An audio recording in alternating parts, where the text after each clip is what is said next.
مجھے ایس یا L type مجھے اس کے بارے میں کوئی انفارمیشن نہیں ہے. ڈاکٹر عطا صاحب بہتر اس پہ روشنی ڈال سکیں گے کیونکہ ابھی انہوں نے میرے خیال میں شاید 1 یا 2 سیمپل اس کے سیکوینس کیے ہیں. لیکن اس کا جو الٹیمیٹ ہمارے لیے ایشو ہوگا کہ اگر اس میں چینجز آتی ہیں تو ویکسین بننا بڑا مشکل ہو جائے گا. اب اس کی جو ویکسین بن رہی ہے 8 اپریل تک جو ہے نا تقریباً 115 ویکسین رجسٹرڈ ہوئی ہیں. ہوگا یہ کہ ہم ویکسین بناتے ہیں, ویکسین جو ہے انیٹ ریسپانس ہوتا ہے کسی چیز کے اگینسٹ جو ہے نا, ہم ویکسین بناتے ہیں ایک سپائک کے اگینسٹ, اور وہ سپائک اگر مختلف ہو جاتی ہے تو ہم بہت بڑے پرابلم میں آ جائیں گے. So that's what I am praying کہ اللہ کرے کہ جو ہم ویکسین بنانے جا رہے ہیں وہ یونیک ہو. اور ایک جو چیز میں آپ کو میرے خیال میں ہمارے ہاں آج بہت ہی ڈاکٹر عطا صاحب اور ہمارے دوسرے کالیگ بھی جو کہ بہت ہی ماشاءاللہ کلینکل ٹرائلز میں ایکسپرٹ ہیں, دیکھیں یہ ایک کرونا وائرس آیا ہے. میں کل ایک سٹڈی پڑھ رہا تھا, ابھی بیٹس میں 89 کرونا وائرسز اور ہیں, they are waiting to be launched, any time they can comes in. تو ہمیں میرے خیال میں اب ہر ملک کو اپنے آپ کو, اور یہ دیکھیں 89 نمبر جو کہ یہی ریسپٹر جو یہ کرونا وائرس یوز کر رہا ہے, اینجیوٹینسن کنورٹنگ انزائم 2, اس میں گھبرانے کی بات نہیں ہے. People should not get worried. The only thing is کہ ہم اپنا جو ہے نا ڈرگ ڈیولپمنٹ سسٹم جو ہے نا medicine development, but people are panicking because of this. اور اوبویسلی جب یہ نمبر سامنے آتا ہے کہ کہیں پر پتہ چلتا ہے 50,000 کیسز ہو سکتے ہیں 25 اپریل تک, پھر ڈاکٹر صاحب نے بھی 1 لاکھ کی بات کی, تو اوبویسلی لوگوں کے دماغ میں بہت شکوک و شبہات ہیں, لوگ خوف و ہراس کا شکار بھی ہیں. But at the same time لوگوں سے بھی تھوڑی سی شکایات ہیں مجھے, جس کا ذکر ہم اکثر پروگرام میں کرتے رہتے ہیں کہ اتنا پریونٹیو میجرز کی طرف نہیں جا رہے جتنا جانا چاہیے. میں آپ کی طرف دوبارہ آتی ہوں, لیکن ڈاکٹر نقیب خالد صاحب کو بھی شامل گفتگو کر لیں. ڈاکٹر صاحب آپ کا بھی کافی تجربہ ہے بیرون ملک وینٹیلیٹرز کے حوالے سے, یا جس طرح آج گورنمنٹ نے بھی کہا کہ لوکلی میڈ وینٹیلیٹرز جو ہیں اس کی طرف جایا جا سکتا ہے. کچھ اور تجربات کرنے کی بات کی گئی ہے, ملیریا کے میڈیسن کا ذکر کیا گیا, اس پہ آگے جا کے تفصیلاً بات کریں گے. لیکن میں چاہ رہی ہوں کہ پہلے آپ بتا دیں کہ آپ کن چیزوں پر کرونا سے فائٹ کرتے ہوئے کون سا ایکوپمنٹ ہے جس پر آپ کام کر رہے ہیں. شکریہ. I think I miss the intro, I joined late, so مجھے صحیح پرسپیکٹو کا نہیں اندازہ ہوا. لیکن میں بریفلی آپ کا سوال کا جواب دینے سے پہلے کچھ چیزوں کو میں ہائی لائٹ کروں گا. نمبر 1 یہ کہ پینک سچویشن جو ہے نو ڈاؤٹ وہ ہو رہی ہے, جو کہ نہیں ہونی چاہیے, اور اس میں میرا خیال the kind of information which media is spreading is very important. Panic کا میں آپ کو یہ بتا دوں کہ دیکھیے, آپ اگر کسی پروسیجر یا میتھڈالوجی کو فالو کریں گے نا تو آپ کا خطرہ ٹل جاتا ہے. جیسے آپ سڑک پہ جا رہے ہیں اور if you start driving on the wrong side, آپ کو 100% آپ شیور ہوں گے کہ آپ کو ایکسیڈنٹ ہو جائے گا. اف یو کیپ یور لین, آپ اپنی سائڈ پہ رہیں گے تو نہیں ہوگا. کرونا وائرس نے نیا پیراڈائم سیٹ کیا ہے جس میں ہمیں معاشرے کو سائنس کو سمجھ کے فالو کرنا ہے. ٹرسٹ می, آپ بیسک سائنٹیفک کانسیپٹ لوگوں کو سمجھا دیں, کرونا وائرس کا خطرہ کافی کم ہو جائے گا. میں یہ نہیں کہہ رہا ختم ہو جائے گا, لیکن بہت کم ہو جائے گا. اس کی جیسے سوشل ڈسٹینسنگ ہے یا اور چیزیں ہیں. اس میں سب سے پہلی جو حفاظتی چیز ہے نا, جو میرا خیال بہت کم اس پہ ایمفسائز ہوتا ہے, اور جو کہ کی فیکٹر ہے انشاءاللہ ہمارے اکانومی کو آگے لے جانے کا, اور جو پرائم منسٹر کا ویژن ہے کہ لاک ڈاؤن نہیں ہونا, میں اس سے بالکل متفق کرتا ہوں. A country like us cannot survive without economy rolling. اس میں سب سے بنیادی چیز ہائی کوالٹی N95 ماسک ہیں, ویل فٹنگ. یہ جو ہم ماسک عام لوگوں کو دے رہے ہیں یہ ہارڈلی اینی پروٹیکشن دیتے ہیں. وائرس کا سائز کیا ہے, اور ہم لوگوں کو سرجیکل ماسک دے رہے ہیں جس کا 8 سے 18 سے 23 مائکرون سائز ہوتا ہے. وہ کیسے بچائیں گے وائرس سے کسی کو؟ بلکہ یہ ایک فالس سینس آف پروٹیکشن دیتے ہیں جس کی وجہ سے ہم اور لوگوں کو ایکسپوز کر رہے ہیں. تو سب سے پہلے, اور مجھے آج اطلاع دی گئی ہے کہ میرے جو کئی پروپوزل اوپر گئے تھے پی ایم ٹاسک فورس میں پرابلی, تو شاید وہ چائنا سے ایئر لفٹ کر رہے ہیں اب N95 کا fabric. And I have proposed کہ ہمیں میس اسکیل پہ اگر ہم صرف N95 ماسک بنا کے فری لوگوں کو دے دیں یا 100 روپے کا دے دیں تو آپ ان لوگوں سے بچ جائیں گے جو ہسپتال میں لینڈ کر رہے ہیں. آپ کو ٹیسٹ کرنے کی بھی شاید اتنی نوبت نہ آئے گئی. اب آ جائیں آپ ٹیسٹ پہ. میں آپ کو ایک کائنڈ خوشخبری دے سکتا ہوں کہ I am heading a team of 3 PhDs اور ہم لوکل ہم بنا سکتے ہیں ٹیسٹ کٹس. ہم ایک مہینے میں آپ کو 50-60 ہزار ایزیلی بنا کے دے سکتے ہیں. obviously we need infrastructure. اچھا that's wonderful. اور اس کٹ میں خوبی یہ ہے جی اس کٹ میں جو سب سے بڑی خوبی یہ ہے جو شاید نہیں ابھی کہیں ہو رہی, ہم جو وائرس کا کلیکشن ہے ہم اس پہ اس کی ویرولنس ختم کر دیتے ہیں جو ہماری ٹیکنیک ڈیولپ کر رہے ہیں. اس کی وجہ سے آپ عام جو بھی لیب ہے جو ہیپاٹائٹس وائرس کو ٹیسٹ کر رہی ہے وہ ہماری بغیر کسی ایکسٹرا پریکاشن کے یہ کرونا وائرس کا ٹیسٹ بھی کر سکتی ہے ہماری کٹ پہ. ہماری کٹ جو ہم ڈیولپ کر رہے ہیں وہ اوپن پلیٹ فارم ہے, وہ کسی بھی مشین پہ جو ایگزسٹ کر رہی ہیں ان پہ چلے گی.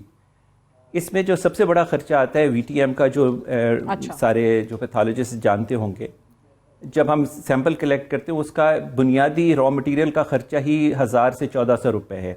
ہماری کانسیپٹ ہماری ٹیکنیک میں وہ نہیں ہے. So you are saving lot of expensive, bringing down the cost of the kit down, اور لوکل آپ کیپیسٹی بلڈنگ کر رہے ہیں جو کہ اٹس ہائی ٹائم کہ ہم نے 70 سال گوائے ہیں. ہم نے اپنے ریسرچر سائنٹسٹ کو ٹرسٹ نہیں کیا ہے. جب تک ہمارا باہر سے ٹھپا نہیں لگ جاتا کوئی اس کو ویٹ نہیں کرتا, کوئی ٹرسٹ نہیں کرتا, کوئی انویسٹ نہیں کرتا. نہ ہم جیسے میں میڈیکل ڈاکٹر ہوں, میں اپنی ڈگری پہ 10 لاکھ کا لون لے سکتا ہوں.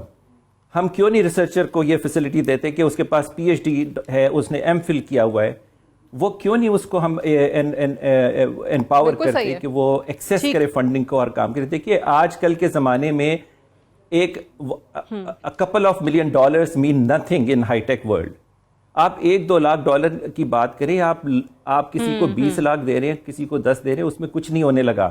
There is no, you can't do anything significant. تو اب یہ میں نے آپ کو کٹس کے بارے میں بتا دیا. بالکل صحیح کہہ رہے ہیں. آپ نے جو خوشخبری دی اس پہ بھی جو آپ نے کہا کہ ٹیسٹنگ کٹس جو ہیں وہ پرووائڈ کر سکتے ہیں, وہ بنا سکتے ہیں, جو یہاں لوکل کیپیسٹی ہے اس کو انکریز کیا جا سکتا ہے. اور N95 ماسکس کا آپ نے ذکر کیا, آپ لوگوں کی طرف سے جو سجیشنز گئی تھیں PM ٹاسک فورس کو, ظاہر ہے ان کے ہیڈ, ان کے چیئرمین ڈاکٹر عطاء الرحمان صاحب ہمارے ساتھ موجود ہیں. میں بریک لے لوں, بریک سے واپس آ کر ڈاکٹر عطاء الرحمان صاحب سے ان کا پوائنٹ آف ویو اسی حوالے سے جاننے کی کوشش کریں گے ایک وقفے کے بعد.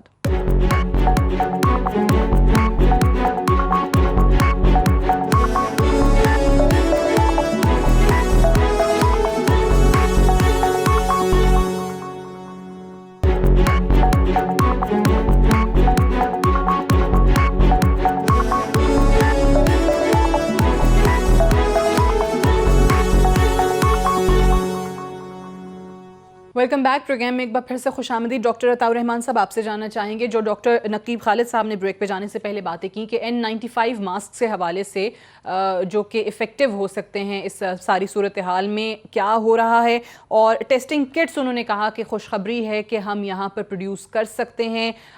کچھ سجیشنز انہوں نے کہا جو کہ آپ کی ٹاسک فورس تک پہنچی, اس پہ کیا پروگریس کیا ہے ابھی تک؟ جی, سب سے پہلے تو میں جو ریسرچ کے بارے میں کہہ رہے تھے اس کے بارے میں کچھ عرض کرنا چاہوں گا کہ جب تک کہ ہم اپنے ریسرچ اداروں کو مضبوط نہیں کریں گے, یونیورسٹیز کو مضبوط نہیں کریں گے, پرائیویٹ سیکٹر یونیورسٹیز میں ریسرچ سینٹرز کو مضبوط نہیں کریں گے, جب تک ہم اس طرح کے جو چیلنجز آتے ہیں ان کو صحیح طریقے سے مقابلہ نہیں کر سکتے. آپ کے پاس جو پورا سلسلہ ہے وہ اتنا ڈسٹارٹیڈ رہا ہے پچھلے دہائیوں میں کہ آپ دیکھیے پچھلے سال کا جو بجٹ تھا ministry of science and technology کا, جو ڈیولپمنٹ بجٹ تھا وہ 1 ارب روپے بھی نہیں تھا, 0.8 بلین تھا, 0.8 ارب, جبکہ آپ 300 ارب روپے اورنج لائن پہ خرچ کر رہے تھے ایک 27 کلومیٹر کی اسٹرپ پہ. تو یعنی کہ جب میں HEC کا چیئرمین تھا اس زمانے میں نے اپنی کوشش کی تھی کہ ریسرچ کا ماحول بہتر ہو اور آگے بڑھے, لیکن انفارچونیٹلی وہ سسٹین نہیں کیا گیا. تو میں پوری طریقے سے اس بات سے اتفاق کروں گا کہ آپ کو زیادہ سے زیادہ زور ریسرچ پہ دینا پڑے گا تاکہ ہماری یونیورسٹیز اور ریسرچ سینٹرز اس قسم کے چیلنجز کو میٹ کر سکیں. کل میری 1 گھنٹے کی گفتگو ہوئی ہے تقریباً, میں کچھ ٹاسک فورس کے ہمارے ممبرس تھے, chairman National Disaster Management Authority General Afzal سے, ان مختلف ایشوز کے بارے میں. اور اس میں انہوں نے بتایا کہ اب ہم اکوپمنٹ بھی یہاں پہ امپورٹ کر رہے ہیں جو کہ جلد لگ جائے گی، اور ہم N95 جو ماسک ہیں اس کا مینوفیکچر یہاں شروع ہو جائے گا، اس کے بعد انشاءاللہ ہم ایکسپورٹ بھی کر سکیں گے. تو یہ بالکل صحیح فرما رہے ہیں کہ جب تک کہ آپ کے پاس صحیح ماسک نہیں ہوں گے جب تک آپ پروٹیکٹ نہیں کر سکتے. یہ جو ماسک اس وقت آپ استعمال کر رہے ہیں یہ آپ جو ہے شاید یعنی ڈاکٹر صاحب یہ چیز پھر بتا دیں ویورز کے لیے کہ وہ جو عام ماسک مل رہے ہیں باہر اور لوگوں نے پہنے ہوئے کپڑے کا ماسک یا وہ جو گرین ماسک، اس کا کوئی فائدہ نہیں ہے. اس کا فائدہ اتنا ہے کہ نہیں، یہ تو میں نہیں کہوں گا کہ کوئی فائدہ نہیں ہے. اس کا فائدہ اتنا ہے کہ یہ آپ جو ہے جب آپ کھانستے ہیں تو وہ جو ہے وہ کافی ابزارب ہو جاتا ہے اس کے اندر مٹیریل، تو دوسروں کو ایک کافی حد تک یہ پروٹیکٹ کر رہا ہے. لیکن آپ کو اتنا زیادہ پروٹیکٹ نہیں کر رہا کیونکہ مٹیریل باہر سے جاتا ہے. تو جیسے آپ نے رومال منہ پہ باندھ لیا تو اس طریقے کا، تو دیر از پارشل پروٹیکشن، دوسروں کو پروٹیکٹ کر رہا ہے لیکن آپ کو پروٹیکٹ نہیں کر رہا، کیونکہ ڈاکٹر نقیب نے فرمایا کہ جو وائرس کا پارٹیکل سائز بہت چھوٹا ہوتا ہے اور وہ آسانی سے عام ماسک جو سرجیکل ماسک کے تھرو گزر جاتا ہے، اس سے آپ کو کوئی پروٹیکشن نہیں ملتی. دوسرے جو وینٹیلیٹرز کے بارے میں، ملک میں بہت سارے وینٹیلیٹرز اس وقت خراب پڑے ہوئے ہیں یا ٹیکنیشین نہیں ہیں جو اس کو آپریٹ کر سکیں، تو ہمیں صرف وینٹیلیٹرز امپورٹ ہی نہیں کرنے چاہیے. وینٹیلیٹرز ایک خاصی کمپلیکس مشین ہوتی ہے، it is not some thing کہ آپ نے اسٹارٹ کیا وہ چل گیا. تو ڈاکٹر نقیب میرے سے بہتر جانتے ہیں. تو اس کے لیے جو ایگزسٹنگ وینٹیلیٹرز ہیں ان کو آپ کو ریپیئر فوری طور پہ کرنا چاہیے، لیکن اس سے زیادہ اہم جو ٹیکنیشینز چاہیے اس کو جو ٹرین ٹیکنیشینز ہوں، کیونکہ اگر آپ صحیح طریقے سے آپریٹ نہیں کریں گے تو آپ پیشنٹس کو میں کافی ڈیمیج کر سکتے ہیں اس وجہ سے. اور تیسری چیز اس سے میں کہوں گا کہ اس کے اوپر جو ابھی حال میں جو کام ہوا ہے، ایسا لگ رہا ہے کہ یہ ہیموگلوبن اور آکسی ہیموگلوبن بننے کا جو ریئیکشن ہوتا ہے، جو خون میں آکسیجن پہنچتا ہے ہر جگہ، اس کو یہ روک رہا ہے. یہ جو ہے وائرس جا کے ہیموگلوبن سے چپک جاتا ہے اور اس وجہ سے ہیموگلوبن نہیں بن پاتی.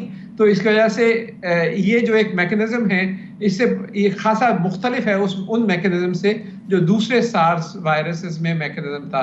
تو اس کے لیے پھر ہمیں نئی طریقے سے سوچنا پڑے گا کہ کیا چیز کر سکیں، اور پھر وینٹیلیٹرز کی افادیت بھی ایک حد تک کم ہو جاتی ہے. اگر آکسیجن پہنچ بھی رہا ہے لیکن وہ ابزارب نہیں ہو پا رہا خون میں، تو وینٹیلیٹرز کی افادیت بھی کم ہو جاتی ہے.